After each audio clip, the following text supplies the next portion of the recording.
I'm quite literally recording this in my pajamas because I just finished the book and I needed to talk about it.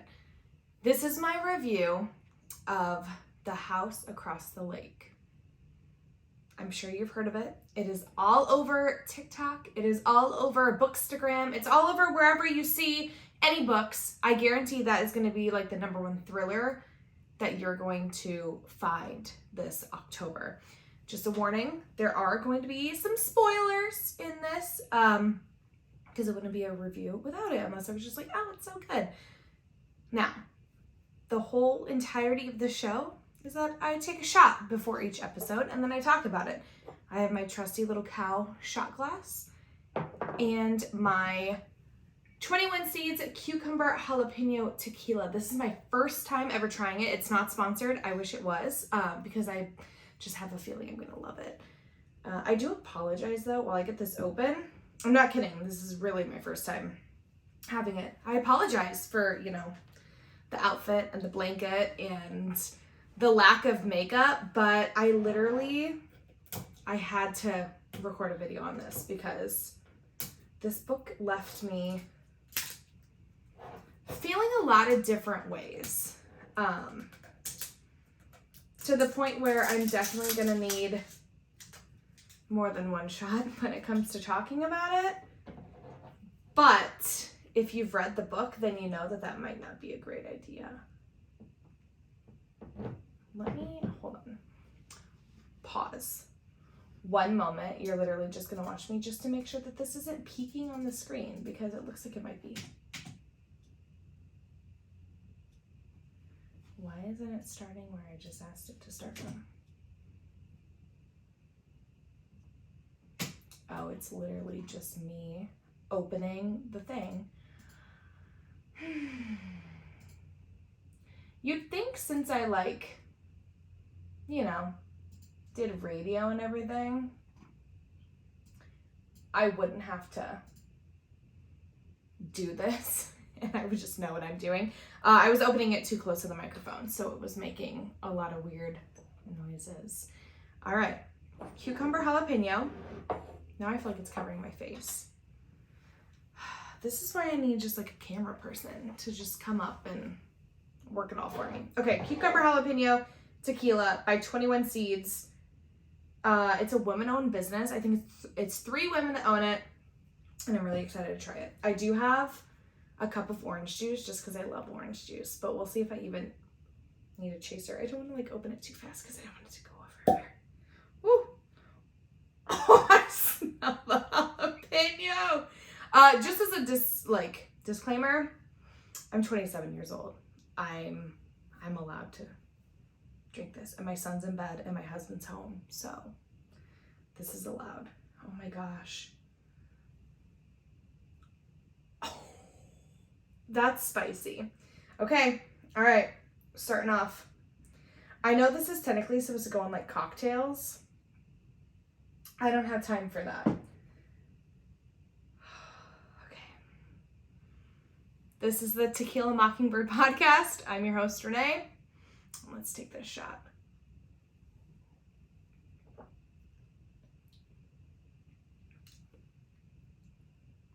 Ooh. I don't even need a chaser. Oh my goodness. Wow. Okay. So, honest review of this tequila while I'm at it. It smells so much like jalapeno, but the aftertaste is literally cucumber. How did they do that? Like, for real. Wow. Okay. Well, let me read you the back page of this book to tell you what it's all about. It's The House Across the Lake by Riley Sager. I have read many of his books. I have loved every single one that I've read. He is the New York Times bestseller with Final Girls and Survive the Night, 2 of my favorite books. And this book, The House Across the Lake, is Casey Fletcher, a recently widowed actress trying to escape a streak of bad press, has retreated to the peace and quiet of her family's lake house in Vermont, Armed with a pair of binoculars and several bottles of bourbon, she passes the time watching Tom and Catherine Royce, the glamorous couple living in the house across the lake. Dun, dun, dun. They make for good viewing. A tech innovator, Tom is powerful, and a former model, Catherine is gorgeous. One day on the lake, Casey saves Catherine from drowning, and the two strike up a budding friendship, but the more they get to know each other, and the longer Casey watches, it becomes clear that Catherine and Tom's marriage isn't as perfect as it appears. When Catherine suddenly vanishes, Casey immediately suspects Tom of foul play, but what she doesn't realize is that there's more to the story than meets the eye, and that shocking secrets can lurk beneath the most placid of surfaces. Packed with sharp characters, psychological suspense, and gasp-worthy plot twists, Riley Sager's The House Across the Lake is the ultimate escapist read. No lake house required. So I read that and I was like, a thriller. I love this so much. I'm so excited for it. There's like plot holes and a whole bunch of different things that's going to be going on. When I tell you, I was left confused. That is putting it nicely. I'm going to take a sip of my orange juice real quick before I do another shot. I don't know how to put into words how I feel about this. It started off really strong where I was like, ooh, okay. She had to save her. And now she's watching because she's nosy like me. But why is she mentioning her dead ex-husband 7,000 times? It felt like once a sentence she was talking about him. And I'm like, we get it. He died. He drowned in the lake, okay? We know that the lake is bad because you've told us 7,000 times in the last 10 minutes. Then it starts to get interesting, where the husband has, like I said, if you don't want spoilers, stop listening. If you want to read this book, stop listening. If you haven't already, the husband's just, he's acting shady, and she's watching him in the window, and it looks like he hit her and all this stuff. She's making shady phone calls, and she calls her and she's like, no, I'm fine. Look, she knows that she's watching her from across the lake. And then Casey goes over and she's nosy. I'm also nosy. She finds a whole bunch of Catherine's things that shows that she didn't leave when they supposedly had an argument, and she left and went back home, and she was posting from Instagram, but she saw that the Instagram picture had Tom in it, and clearly if Tom was at the lake house, he wasn't home with her, so it's an old picture. Instagram minds always think alike. I thought the same thing where I was like, that's shady. There's no way that you're going to be posting from this place when I know that you're here, but it's an old photo and you don't want people to know what's actually going on. Kind of makes sense, whatever. So Casey is sketched out. She's like, what's going on? So she goes and breaks into the house, and she finds a whole bunch of things, Catherine's cell phone, and just all the things that implicate that she is not there. Implicate? Is that the right word to say there? All the right things to prove? Listen, I read. I'm not a scholar. Let's be honest. That needs to be the name of the podcast, actually. I read, but I'm not a scholar. So then she goes over to the neighbor's house, and she finds that Catherine is all tied up, and she's down in the basement. She's tied to a bed. And she's like, oh my gosh, what's going on? So she starts to untie her, and then Tom comes down, big mysterious twist, and he's like, hey, please leave her there. This is actually your ex-husband who died in the lake. His body went into her body, and now she's possessed by him. I think his name was Lem. I don't even remember. It was Len? I want to say Len. Listen, I'm one shot deep. And that's actually the point where I'm going to take another one, because that was a twist that I didn't really enjoy. But I'm going to explain my reasoning once I get through to the rest of this. So essentially, when she figures it out, she unties Catherine, and then who's actually Len, and then they do a whole bunch of stuff, and she realizes that he's evil and he murdered a whole bunch of girls. Not a whole bunch, just like 3 of them that they know of. And it turns out it was him, and she finds the IDs in his box, and then, plot twist. The biggest plot twist of the movie that I could have seen coming 5 chapters before they even said it. Casey killed Len. Dun dun dun. Ooh, that would hit harder than the last one. Ooh. Okay, hold on.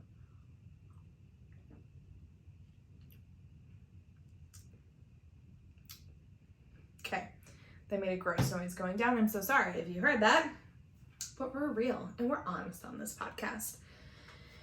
Da da da. She killed him in the lake. So he died in the lake, and now his body possesses the lake, and whoever is in the lake, he can take over, and you know how possessions work. Turns out, the night he died, she found the IDs of the girls that he murdered. So she was like, you're not doing that in my family's lake house. So she murdered him. Listen. It's not my cup of tea. I like the book. I can't lie. I did like the book. Not everything in it is my favorite thing that I specifically enjoy reading about, which is fine. It's okay to branch out. I love branching out. But I was expecting something different with it. Ooh, that was the tequila. So she figures out a way to save Catherine, to have her body saved. A bunch of other stuff happened. The cops are obviously involved because they're like, what's going on? This Tom guy ends up, he's trying to kill his wife. Meanwhile, there's a hot guy that lives next door who's an ex-cop who is also a recovering alcoholic. But it turns out Casey has to have like 6,000 drinks a day, which logically, the amount that she drinks, that is not like a normal amount. Obviously, she admits she has a problem, but like, it's a lot. It's like she wakes up and drinks like 7 drinks, and I don't think that is physically possible. It could just be me though. So she's involved with the neighbor, and she doesn't know if she should trust him, and then his wife also died, and it's like some mysterious thing of like, how did she die? Did her husband kill her as well? And it turns out that Catherine was having an affair with the guy that lived next door.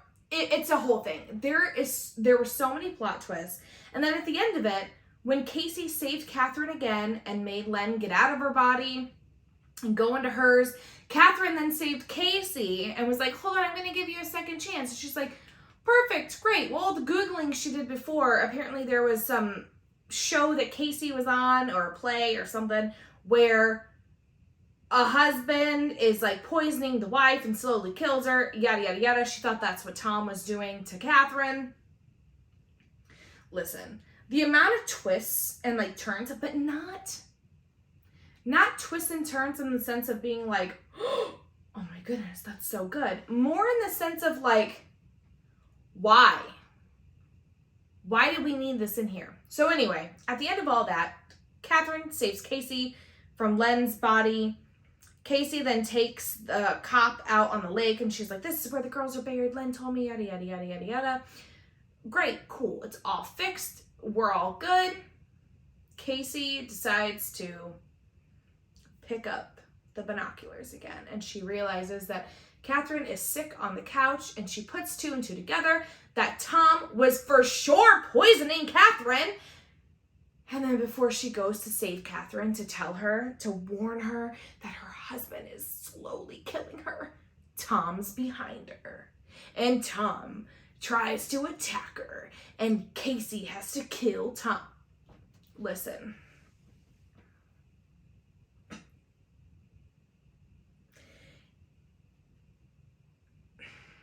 I don't even know what to say next.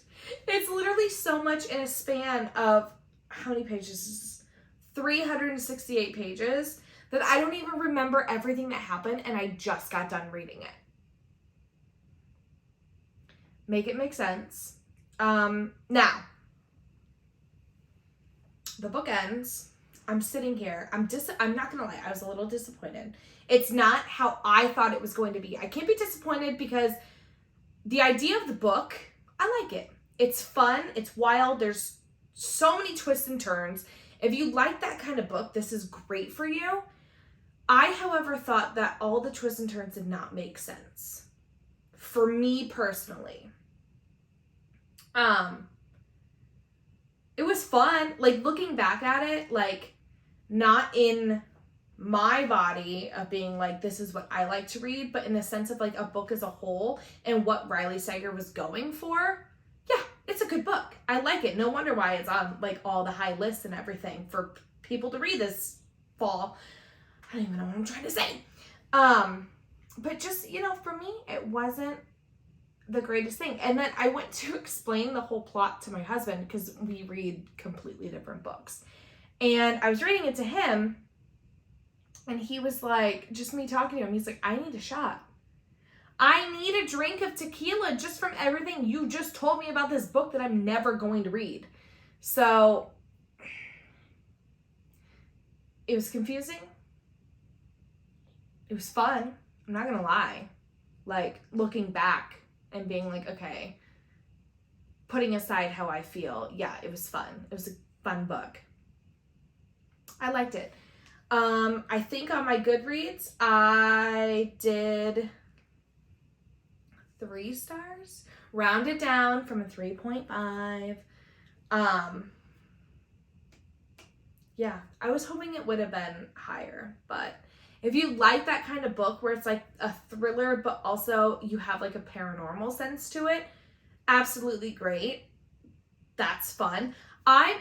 If I'm going to read a paranormal book, I want more of like a haunting, not someone died in the lake and they're going to come get you when you go into the lake. Like, what kind of Jason Friday the 13th stuff is that? That's not real. Which obviously, but like, you know what I mean. You know what I'm trying to get at. Yeah, definitely a 3.5 on my list. Could have been higher I feel like if he would have taken out a couple things. I can't even tell you what things I would want taken out though, because I need to like number and put in order how each twist made me feel, and then I'll let you know which 2 I want removed. And then you can also cut the book down like 60 pages, because also that's another thing that I hate with thrillers. Everything happens within the last 50 pages. And then I'm left like, okay, so you took 100 pages to get into it. And then we're going to take another 100 pages to explain things. And then maybe, you know, give or take however long your book is, 50 to really get into it. And then the last 40 to 60 pages, you're just going to pack everything in. I don't like that. I don't like it at all. But to each their own. If that is what you're into, great. Read this book. You will love it. Yeah, there are a couple more Riley Sager ones that I need to read. And I plan to do so. But I need a break for right now. I need a break to mentally figure out what it is I just read, because it was interesting to say the least. That's it for this review. My first official one.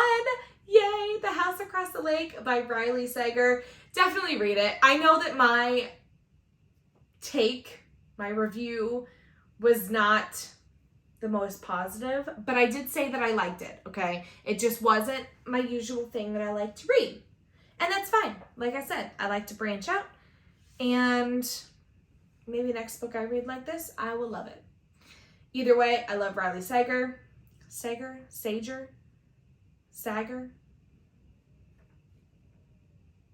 I'm not a scholar. I just like to read books. Remember what I said before? Still holds true. All right. I'm so bad at ending these things. If you liked listening to today's podcast episode, Tequila Mockingbird Podcast. Every time I do a book review, I'm going to take a shot, and depending on how I felt about that book, there might be more shots involved. If you enjoyed it, please follow the podcast page. I would love it if you shared some episodes. Maybe you are on Bookstagram, and you can follow me on there at Tequila Mockingbird Podcast, or on TikTok at Tequila_Mockingbird Pod. All the names were taken. Or you can email me at TequilaBirdPodcast@gmail.com, some book recommendations if you want me to read your favorite book, or if you think that there's one out there that I would like a little better than this one, then definitely give me your suggestions, please. If you are watching the video version of this, again, I apologize that I'm in my pajamas with no makeup on and a blanket, but the blanket does, okay, camera, hold on, it's like half under me. It's Halloween, there's ghosts. So I'm in the spirit right now. It's currently October 5th that I'm recording this, so we're officially in spooky season. Thank you so much for watching the video version. If you want to watch that, just search for the Tequila Mockingbird podcast on YouTube. And if you enjoyed it, please subscribe, like, leave a comment. Let me know any books that you want me to read over there in the comment section on YouTube. Or hit the notification bell if you want to be notified every time that I upload an episode, because it's not once a week, it's whenever I finish a book. All right, I'm your host, Renee. And on that note, I am going to, one more time, it's not sponsored, but it's really good. The 21 Seeds Cucumber Jalapeno Tequila. It is fantastic. I love it. It's my new go-to. And I am going to go take a nap, because after this book, my mind needs a rest. Thank you again so much for listening. This is the Tequila Mockingbird podcast. I'm your host, Renee, and I will talk to you in the next episode. Bye!